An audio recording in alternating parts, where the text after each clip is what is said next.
Hey everybody, just started planning for the next course that I'm doing next month on the level 4 certificate in technology and learning delivery. So right now I'm just in my creative element. I've got Beyonce live on, I am to it, just to help get that drive going. So I'm in my back bedroom, and as you can see down there I've got all my notepad and pen there, and a good old cup of tea to get things started. So I've got my spec there, my notepad and pen. I've just started doing some drawings on, well not drawings, but just some annotations on how I'm setting this next course out. Then inside I've got my laptop, so really I'm just kind of sat on the floor and just thrashing out some ideas. So what I want to do with this next course is do it into an entire project really. It's like a project-based learning initiative if you like. So I'm just trying to structure that the best way I can really. But really, what I've been doing the last course, from reflective logs as such, main things I've learnt is well, there's two elements really. There's key developments to teach and assess to the course spec. Some of you probably would know about that already. But it's the first time I've actually gone through the entire process, so that's one of the main things I've learned. So to teach and assess to the course specification.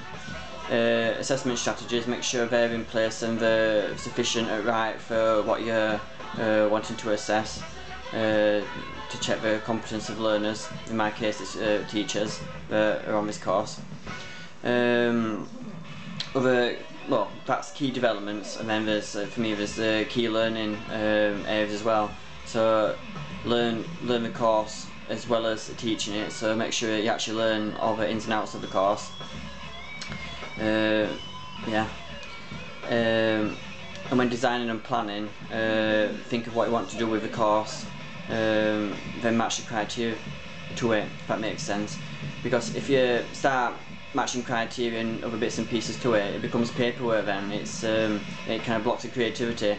So like I'm doing now, I'm just jotting some ideas down, and then I'm going to match criteria to it. So for me, I'm putting creativity first, and then putting all the paperwork bits afterwards, mapping the criteria to make sure learners are going to be achieving that, and then I can put the assessment plans to that. So that's what I'm trying to do with it right now. So we'll see how we get on with that. But yeah, this is where the magic happens, should we say. So I'm starting early. Hoping the course to start at the beginning next month with a completely revised plan, so I'm really excited and quite buzzing about it. Hence I've got Beyonce on as well, just to give it an extra boost. Yeah. So yeah, and I've got all my teaching books down in the bottom corner there, just in case I need them, and I will be needing that assessing one soon. So I've just started level 3 certificate in assessing vocational achievement. So whatever I'm going to be learning about shortly, well I'll be starting it shortly, so I can put all my the best assessment plans together. Cause like I said, this is going to be a project. The entire thing is going to be a project-based thing, but then there's other assessments in there that I need to do as such. So what I've done as well,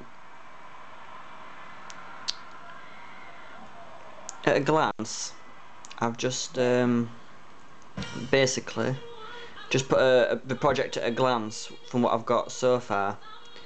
So I've got the criteria outside, and I've identified what are going to be taught lessons, and then just down the right hand side I've just got how. In the moment it's quite brief, but that's just how it starts off for me, and then I just keep chipping away at it until I've got it right. So if we just go back up, like the first one, this like little area is get an idea, so learners or the teachers will get an idea. Then number 2 is like the design of the project, and all criteria and lessons that are associated with that.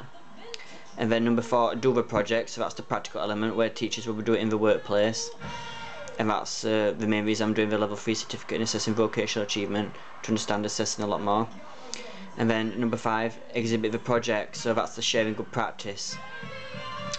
So yeah, that's it at a glance at the moment. Like I said, it's very brief, but that's just how I start out, and then I just keep chipping away at it and then making changes where I see necessary. So yeah, so you've just seen me in my creative little environment. Got music on, I've got my cup of tea. I would have the music on a lot louder, but you probably wouldn't hear me talking. got my laptop on, my internet on, just in case I need to research and stuff, so pretty excited, so I'll keep you posted. Thanks for listening.